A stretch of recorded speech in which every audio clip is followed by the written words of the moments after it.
할렐루야. 12월 28일 월요일 매일 성경 본문 시편 41편 1절부터 13절까지의 말씀을 함께 보시겠습니다. 시편 41편 1절부터 13절까지의 말씀입니다. 가난한 자를 보살피는 자에게 복이 있으며 재앙의 날에 여호와께서 그를 건지시리로다. 여호와께서 그를 지키사 살게 하시리니 그가 이 세상에서 복을 받을 것이라. 주여 그를 그 원수들의 뜻에 맡기지 마소서. 여호와께서 그를 병상에서 붙드시고 그가 누워 있을 때마다 그의 병을 고쳐 주시나이다.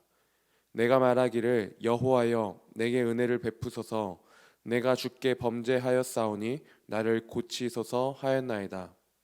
나의 원수가 내게 대하여 악담하기를 그가 어느 때에나 죽고 그의 이름이 언제나 없어질까 하며 나를 보러 와서는 거짓을 말하고 그의 중심에 악을 쌓였다가 나가서는 이를 널리 선포하오며 나를 미워하는 자가 다 하나같이 내게 대하여 수군거리고 나를 해하려고 꾀하며 이르기를 악한 병이 그에게 들었으니 이제 그가 눕고 다시 일어나지 못하리라 하오며 내가 신뢰하여 내 떡을 나눠 먹던 나의 가까운 친구도 나를 대적하여 그의 발꿈치를 들었나이다. 그러하오나 주 여호와여 내게 은혜를 베푸시고 나를 일으키사 내가 그들에게 보응하게 하소서. 이로써 내 원수가 나를 이기지 못하오니 주께서 나를 기뻐하시는 줄을 내가 알았나이다. 주께서 나를 온전한 중에 붙드시고 영원히 주 앞에 세우시나이다. 이스라엘의 하나님 여호와를 영원부터 영원까지 송축할지로다. 아멘 아멘. 오늘 본문 1절에서 3절은 가난한 자를 보살피는 자의 행복을 말하고 있습니다. 여기서 가난한 자는 단순히 물질적으로 가난한 자만을 가리키지는 않습니다. 육체적으로 가난한 자, 정신적으로 가난한 자, 또 다른 부분에서 부족하여 도움이 필요한 자들을 말하고 있는 것입니다. 사람이 보기에 보잘것없고 또한 소외되고 핍박을 당하는 이런 자들에게 가장 시급히 필요한 것은 무엇보다 보살핌과 정의와 구원이겠지요. 하나님은 그가 세운 왕과 백성들에게 이런 이들을 건지고 도우라는 명령을 주셨습니다. 그리고 그렇게 순종하여 가난한 자를 보살피는 그 사명을 감당하는 자에게 하나님의 보호와 관심이 임할 것이라고 선포하셨지요. 그런 자들을 원수들이 괴롭힐 때에 3절에 그런 자들이 병상에 있을지라도 하나님께서 그들을 건지시고 힘주시고 고치실 것이다 라고까지도 말씀하고 있습니다. 그리고 이렇게 가난한 자를 돕는 자의 복을 선포하는 이유가 무엇이냐면 자신이 그러한 자이기 때문입니다. 자신이 그러한 가난한 자를 보살핀 자인 동시에 또한 가난한 자이기 때문입니다. 4절에 보니까 이 질병과 자신의 죄가 연결이 된 것 같아요. 그 죄로 인하여서 자신이 질병을 얻었습니다. 그리고 고통 가운데 있는 것입니다. 그리고 그 가운데 하나님이 자기를 도와 생명을 보호하시고 또 질병을 고치실 것을 소망하고 있습니다. 그리고 이렇게 죄로 시작된 그 질병의 문제를 겪고 있는 이 시인에게는 또 다른 상황의 고통도 있었습니다.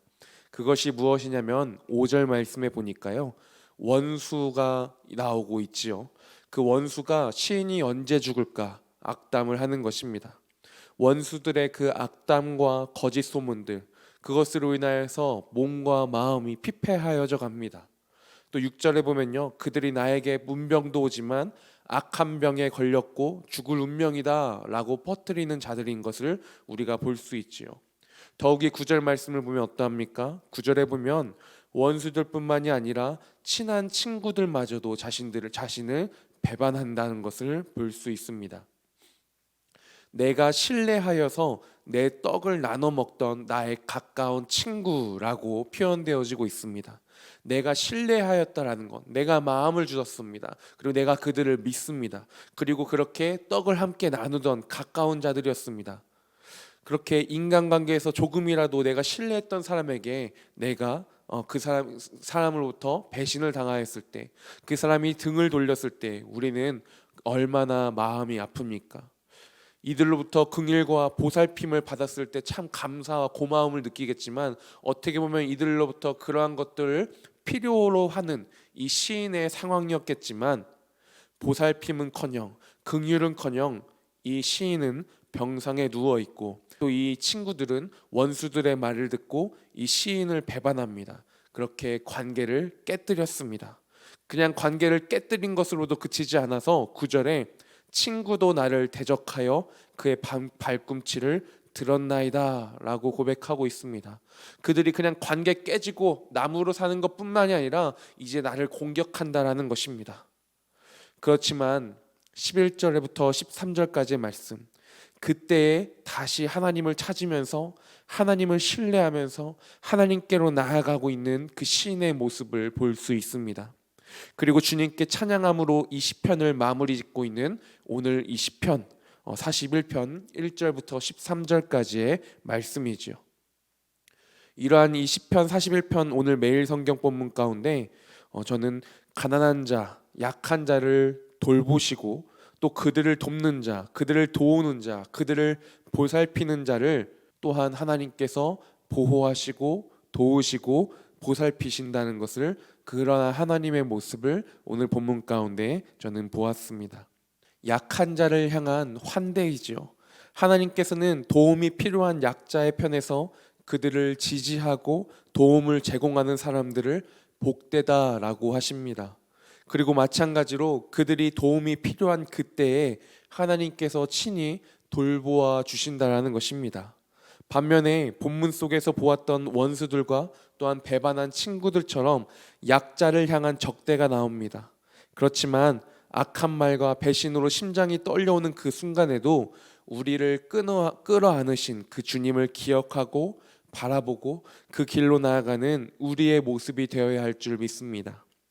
혹여나 회복의 기미가 보이지 않는 그러한 상황 속에서도 회복의 날을 바라본 그 시인의 모습처럼 주님께서는 우리와 함께 하셔서 그 조롱이, 그 막막함이, 그 답답함이 하나님을 향한 찬양이 되게 하십니다. 그것을 우리가 믿으며 오늘 하루를 또 시작함에 있어서 하나님의 환대와 은혜가 필요한 이들이 있다면 내가 먼저 다가가 그 복된 발자취를 남기는, 그렇게 섬기며 나아갈 수 있는, 그렇게 순종하며 나아갈 수 있는 복된 오늘 하루와 우리의 모든 발걸음이 되었으면 좋겠습니다. 이 시간 함께 기도하실 때에 가난한 자, 약한 자를 돌보시는 주님처럼, 주님, 나도 그렇게 그들에게 다가가 섬기는 자 되기를 원합니다. 그리고 혹여나 내가 그 상황처럼 답답하고 막막한 약한 자의 모습 가운데 있는 자들이 있다면 주님, 그 가운데 하나님의 은혜를 내가 누리기를 원합니다. 그리고 그 가운데 이 아픔이, 이 답답함이, 이 막막함이 나의 찬양이 되게 하여 주시옵소서. 그 은혜가 내게 있게 하여 주시옵소서. 고백하며 기도함으로 이 시간 나아가기를 소망합니다. 그 고백으로 이 시간 함께 기도하시겠습니다.